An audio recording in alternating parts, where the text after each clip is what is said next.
Hey guys, a common question that we get here at Martin's is what kind of pot should I plant my new plant in? When it comes to picking out a new pot, size really does matter. Size of a pot matters because if you get a size that's too big or too small, it can have some repercussions for your plant's health. A pot that's too big can hold too much excess water down in the soil because the roots will not have grown out to fill out the pot yet. Therefore, it can't absorb that excess water around the edges of the pot. It can also just drown the plant because it can't absorb that moisture. This can cause like root rot and different things like that, which can kill your plant. Buying a pot that's too small for your plant means there's not enough room for your plant to keep growing. It's going to stunt the growth of your plant.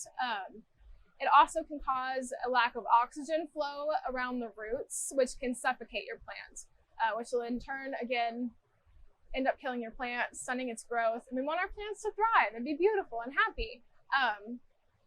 A good rule of thumb when looking for a new pot for your plant is to grab one that is 2 inches larger, 2 inches wider than the pot that it's currently in. So if you have a plant that's in a 4-inch pot, you're going to look for a 6-inch pot. If you have one that's in a 6-inch pot, go up for an 8-inch pot, and so on. The height of the pot doesn't typically matter so much, except for a couple plants that have shallow roots. Shallow roots are just where the plant's roots don't grow down into the soil as much as they grow out around the edges. So these are plants like cactus, succulents, string of pearls, and other plants like that. If you're unsure that a plant you're looking at has shallow roots, I would do a quick Google search, or you can ask someone here at Martin's. We'd be happy to help you figure it out. But a shallow pot would be, an example of a shallow pot would be something like one of these. This would be a shallow pot. This is perfect for like bonsais, succulents, cactus, just so they're not having, like we said again, too much moisture getting stuck down in the bottom where they can't absorb it. So the next thing that we are going to mention is the material of your pot. The 2 most popular materials are terracotta pots and ceramic pots. But the first material we're going to talk about is terracotta pots. So terracotta pots are porous, meaning that they absorb water away from the roots of your plants. These are good for plants that don't like to sit in too much moisture between waterings. These can include plants like Hoya, cactus, succulents, Sansevieria, ZZ plants, and alocasias, like I have right here. This is a black velvet alocasia. This guy's in a 4-inch pot, so like we said before, you're going to want a 6-inch pot for this guy.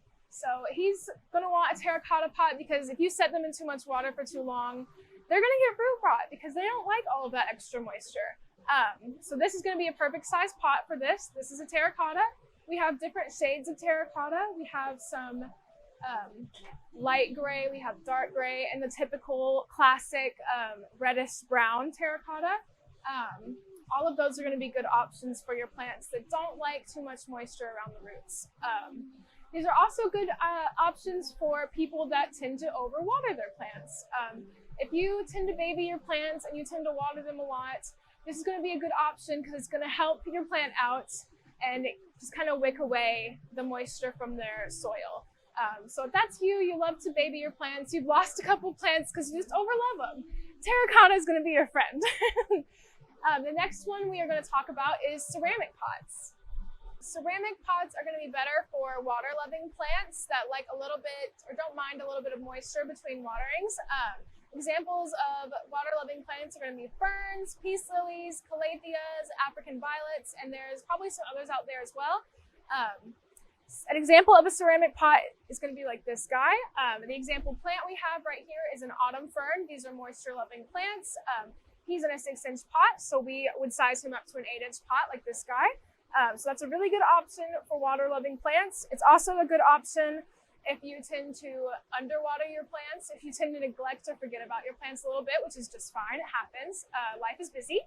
But if you tend to neglect them a little bit, ceramic pots are going to hold a little bit more moisture for a longer period of time. So that might be a good option for you if you tend to underwater your plants. But the last thing we're going to talk about is plants with drainage holes, or plant lots of drainage holes. Excuse me. Let me set that guy down. Let's see. Sorry. This is a ceramic pot as well, but make sure you always have a drainage hole in the bottom of your pots, because like we talked about earlier, too much water sitting in the bottom without an escape is going to cause root rot and other different things that can be harmful to your plant. But make sure you have a drainage hole. That way the excess water can drain out. If you're worried about water getting on your floor because of drainage holes, we have cute little saucers. This guy actually comes with his own cute little matching saucer, but that is a good option. If you find a pot that you're absolutely set on that does not have a drainage hole, I would recommend keeping your plant in its original nursery pot, like this guy, just the plastic container that they usually come in. I would keep it in that and then set it inside the decorative pot that doesn't have a drainage hole. And then whenever you go to water it, you would just take the plants out after it's done being watered, drain the excess water out of the pot, and then you can put your plant back in there. But make sure you don't forget to remove that excess water, or it can, again, cause things like root rot, which can be detrimental to your plant's health.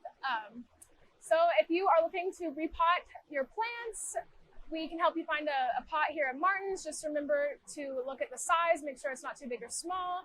Good rule of thumb is to put it in a pot that's 2 inches wider than the original pot that it's in. And also remember the material type whenever it comes to the type of plant that you're looking to put inside of it. But that is all for today, guys. We will see you next time.